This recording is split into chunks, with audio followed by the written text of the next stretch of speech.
ایک شخص نے ایک امام صاحب کی، ایک مولانا صاحب کی اپنے گھر پہ دعوت کی کہ حضرت آئیے ذرا گھر پہ کھانا کھائیے، دعا بھی کر دیجئے۔ ڈرائنگ روم میں بٹھایا اور کھانے پینے کا انتظام کرنے چلا گیا۔ کھانا وغیرہ کھا کے امام صاحب دعا کر کے چلے گئے۔ بیٹا آیا، کہتا ہے ابو جان کمرے میں کون آیا تھا؟ کہا امام صاحب آئے تھے۔ کہا میرے بہت سارے پیسے پڑے ہوئے تھے، غائب ہو گئے ہیں۔ کہتا ہے کیسی بات کر رہے ہو، امام صاحب ہیں، تم نے کہیں بھول گئے؟ نہیں ابو میں نے یہیں رکھے تھے۔ بڑا پریشان کیونکہ پیسے زیادہ تھے، ٹینشن میں آ گیا۔ ابو کو سمجھایا، ابو کہ میں تو امام صاحب سے بات نہیں کروں گا، اتنی نیک شخصیت ہے، کوئی امام صاحب چوری کرنے تھوڑی آئے تھے، تم نے کہیں رکھ دیا ہوگا۔ کہتا نہیں ابو یہی رکھے تھے۔ بہرحال دل میں اس نے رکھی بات، پیسے زیادہ تھے، یاد تھے اس کو۔ 6 مہینے، سال بعد، 1 سال بعد پھر انہوں نے امام صاحب کی دعوت کی۔ بچہ تو بچہ ہی ہوتا ہے، اس کو اپنے پیسے یاد تھے، ابو کو دعوت یاد تھی، بچے کو پیسے یاد تھے۔ جیسے امام صاحب آئے تو ابو کھانا لینے گئے تو اس نے کان میں امام صاحب سے پوچھ لیا، امام صاحب ایک بات کہوں، ناراض مت ہوئیے گا۔ بولو بیٹا کیا مسئلہ ہے؟ کہا پچھلے سال بھی آئے تھے نا، میرے کچھ پیسے تھے، بڑے زیادہ پیسے تھے، آپ جب سے گئے وہ پیسے نہیں مل رہے، آپ ناراض مت ہوئیے گا، میں آپ کو کچھ کہہ نہیں رہا، آپ کو نظر آئے تھے۔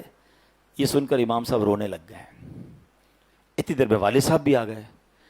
بیٹے نے کہا میں نے امام صاحب سے پوچھا ہے، وہ تو رو رہے ہیں۔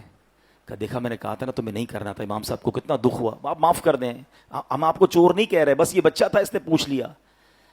کہتے میں اس لیے نہیں رو رہا کہ اس نے مجھ سے سوال کیا ہے۔ یہ سامنے آپ کی کبٹ کے اندر قرآن پاک ہے، ذرا نکالیے۔ انہوں نے قرآن پاک نکالا، کہا اس کو کھولیے۔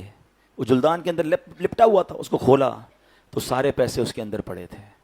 کہا بیٹا جب کھانا لینے آپ کے ابو گئے نا تو پیسے بکھرے ہوئے تھے، میں نے پیسے سمیٹ کے قرآن میں رکھ دیے کہ روز تلاوت ہوتی ہوگی، آپ قرآن کھولیں گے آپ کو پیسے مل جائیں گے۔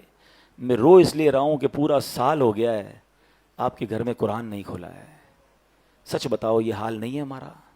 موبائل روز کھلتا ہے، بلکہ کئی بار کھلتا ہے، نماز میں بھی جی چاہتا ہے کھولنے کو۔ ابھی بیان کے دوران بھی کئی لوگ چیک کر رہے ہوں گے، چین نہیں آتا۔ نیا سافٹ ویئر آ جائے، نئی کوئی اپلیکیشن آ جائے، خود ہی ڈھونڈ کے اس کا ٹیوٹوریل بھی ڈھونڈ لیں گے، اس کو یوٹیوب پہ بھی سرچ کریں گے، 4 دوستوں سے بھی پوچھیں گے یار اس کے بینیفٹ بتاؤ، اس کا طریقہ بتاؤ، میں آ رہا ہوں تیرے گھر پہ بھائی، مل کے سیکھتے ہیں کیسے کرنا ہے۔ آج کل آرٹیفیشل انٹیلیجنس کا زمانہ ہے، کیسے سرچ کرنا ہوتا ہے، کیسے سب کر لیں گے۔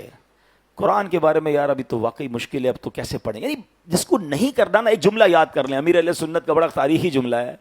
آپ فرماتے جس کو کرنا ہونا اس کے لیے راستے بہت، جس کو نہ کرنا ہو اس کے لیے بہانے بہت۔ فیصلہ آپ کر لیں۔